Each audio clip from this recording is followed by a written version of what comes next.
Ladies and gentlemen, welcome back to MetrObelisk Radio's Firefly Retrospective series. Today we are looking at the 2005 movie Serenity. Now, the only reason that this movie was made was because of a letter writing campaign. The fans of the show wrote letters to the UPN network to save the show back in 2003-2004.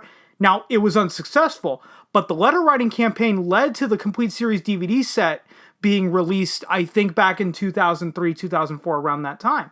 Now, with how successful that the DVD set sold back in the early 2000s, that prompted Universal to make the movie. Now, at this time, Firefly had been showing in reruns on the Sci-Fi Network, which Universal has fully owned since 2004, and the other 3 episodes not shown on Fox aired on there. Now, from what I read, Fox owned the name Firefly, so if Joss Whedon wanted to do anything with Firefly going forward, he would have to rename it if he took it to another studio. And the entire original cast came back for this movie along with Joss Whedon to write and direct said movie. So when we talk about characters for this movie, I want to start off with the new characters that were introduced for this movie. That was the Operative, played by Chiwetel Ejiofor, and Mr. Universe, played by David Krumholtz. Let's start with the Operative. Now, the Operative is the primary antagonist in this movie. He has no name other than the Operative for the Alliance. Basically, he's the quote-unquote fixer, the guy who can come in and quote-unquote take care of business for the people who want to get things done, but want to get them done kind of off the books. But he makes for a good villain because he's willing to die for his beliefs in this movie. The beliefs that he has in this movie is that he believes in creating a world without sin. Now, yes, a very far-fetched idea, but at least it's an idea that he's willing to fight and die for. Now let's move on to Mr. Universe, played by David Krumholtz. This is a character that is a hacker / broadcaster that hides on a planet that can broadcast to 30 different worlds. That's the main purpose that he serves here, is to provide the broadcast abilities for Malcolm to expose the Alliance's dirty little secret later into the movie, and I'll get a little more into that later. Now, he is a character that dies, but he dies to service the plot, and this is fine since he is a new character to the Firefly mythos that was just created for this movie and really was just created for plot reasons. He served his purpose. If he lived beyond this movie, then it really would have made sense story and character-wise, not just for this movie, but for Firefly going forward. Now let's move into our returning characters, starting off with the man himself, Malcolm Reynolds. He's the same captain that we saw throughout the series, and he's wrongly accused of chasing Inara away, but I'll get into that later since that ties more into the plot. Then we have Zoe. She's still the first officer, but she's not really there, if that makes any sense. She assists in the jobs, and that's pretty much it in this movie as far as her character goes. Now, with Wash, I should have probably said in the beginning, there's going to be spoilers for this movie, but given that the movie's 15 years old, fuck it, I don't care. He does die in the movie, and I believe that this was done to allow Zoe to grow as a character beyond this point.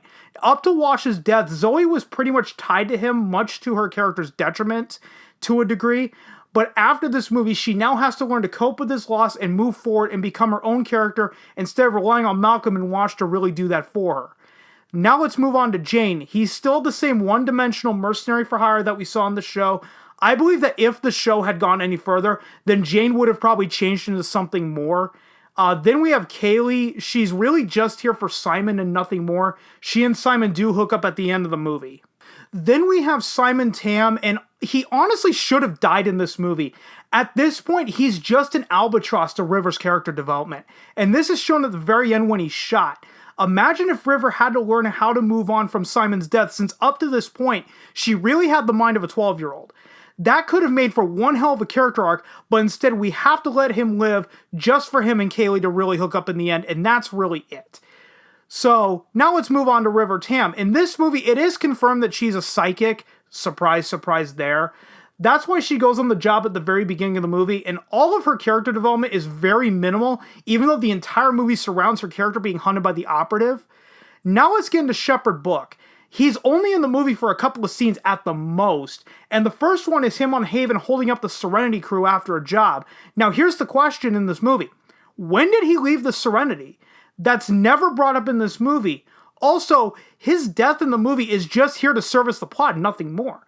Now, we're never going to get to know how a man of God knows so much about crime or even how to shoot. Those points were brought up in the series in quite a few episodes, but in this movie, he's relegated to basically nothing other than to service the plot. Finally, let's talk about Inara. This is another character that is barely in the movie.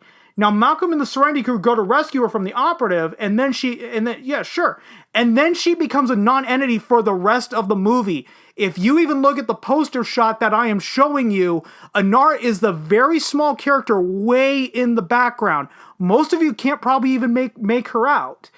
So there's basically no advancement for her and Malcolm's potential relationship that was basically built during this series. She could have been written out of this movie altogether, and quite frankly, I don't think any of this movie would have changed. Now that we've talked about the characters, let's move on to the actual narrative of the movie. Now, this movie does ignore events from the show or just completely rewrites certain things. And this can be seen in the first 5 minutes of the movie alone. In the show, Simon said that he hired some smugglers to smuggle River out of the academy through the sewers, and they would put her in cryo sleep and deliver her to another planet. I can't remember which one off the top of my head, so I apologize for that. Where he runs into the Serenity group to take him and River beyond Alliance control. That was established in the pilot. This movie rewrites that and basically shows that Simon led the assault to get River out of the academy, and she wasn't smuggled through the sewers in cryo. They escaped through the elevator shaft on a lifting platform to the ship above. So, if this is how River got out of the Alliance Academy, then why in the hell was she put into cryo sleep in the pilot? After this breakout, it wouldn't make any sense to put her in cryo sleep unless if the smugglers smuggled her out in a cryo chamber. And after this moment, I think everyone knew that we were in for a real fucking doozy. And the other moment that completely ignores the show is Inara leaving, as I brought up in the character portion. If you remember in the episode Heart of Gold, she left on her own free will. In this movie, the creators made it look like it was Malcolm's fault when in the show it wasn't. She left because her feelings for Malcolm were too strong. If we're looking at this from the outside in, then Inara was the one with the problem. Malcolm originally didn't want her to leave, if you remember that episode. The biggest problem that I have with the narrative of the movie is it centers around the Reavers. The Reavers were only brought up twice in the entire show. They were brought up in the pilot and we saw a Reaver ship, but we didn't see an actual Reaver. They were just talked about. They were this magical, mystical race that nobody knew anything about other than they were savages, and you hope and pray to God that they killed you before they raped and tortured you. Now, in the third episode, Bushwhacked, we actually did get to see a Reaver.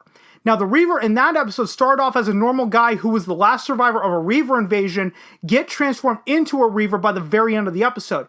Up to this point, we knew nothing about them in the show, and they really became an afterthought after that third episode. And this leads into the next problem, because the issue of the plot surrounding the Reavers wouldn't have been an issue if the Alliance were still looking to capture River and Simon. In this movie, they want to kill them. A lot of people die searching for River and Simon just to kill them. That leads Malcolm to wanting to find the thing that the Alliance doesn't want anyone to know. And at the very end of the movie, they find out that the Alliance created the Reavers by putting a gas in the air that would quell the population's urge to fight, and as a result, most of them just laid down and died. But a very, very small percentage of the population had the opposite reaction, and that's what caused the Reavers to be so hyper-aggressive. So if the Reavers were created by a gas, then how did the guy in Bushwhack transform into a Reaver? Because if the gas was in the air on that derelict ship, then all of the Serenity crew should have transformed into Reavers as well, given this movie's logic. Or at least, gave up and died 4 or 5 episodes later. And all the revelation of the Reavers did for me was raise really more questions than answers. Now, by the end of this movie, when Malcolm and the Serenity crew get the transmission out to the airwaves that the Alliance created the Reavers, the Alliance stopped fighting after that. After this, River and Simon really couldn't do any more harm than they've already done to the Alliance. Now, it's alluded to that the Alliance will not stop hunting down the Serenity crew, but if I were the Alliance, I would just let bygones be bygones, because the secret's already out. If you hunt them down after the secret is out, that would just be a worse scenario for you. That could turn even more of the population against your regime, because like anything, it'll be repaired with time. So now let's look at how the movie was received, back in 2005 and even up to this day. Now, this movie has a Rotten Tomatoes score of 82% based on 187 critic reviews, and an audience score of 91% based on 313,168 audience reviews. This movie has a Metacritic score of 74 based on 34 critic reviews, and a user score of 8.3 out of 10 based on 786 ratings. And this movie sits on IMDb at 7.8 out of 10 based on 278,051 reviews. Now, this movie was made on a budget of $39 million back in 2005. If we adjust that for inflation in 2020 dollars, that would be a budget of $51,199,032.26. And the movie grossed $40,445,129 worldwide back in 2005. Now, again, adjusted for inflation in 2020, that would be a gross of $53,096,191.39. So basically, the movie didn't even make its budget back when it was initially released in the theaters. Now, given the scores on these various sites, I'm clearly in the minority on this one, but I'm okay with that. After the end of this movie, what was Joss Whedon planning? Nothing bigger was ever alluded to after the transmission was sent out. This should have been the end of the first season, and then going into season 2, there's a bigger threat looming that has its roots in the season 1 finale. But this movie feels like a series finale in the sense of what was planned after this. How would a second season of Firefly even be made after this movie? If you ask the average fan, they would probably tell you that this was the definitive ending to Firefly, and they're not wrong in saying that. The biggest mistake that this movie made was take an ensemble show and make it a movie surrounding one character, and that was River, and have the rest of the ensemble there just to service the plot. That was a disgrace for every single character arc built during this show, in my opinion.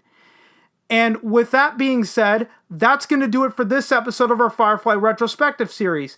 Come back next time for our conclusion episode, where we look at Firefly as a whole in the sense of what worked and what didn't.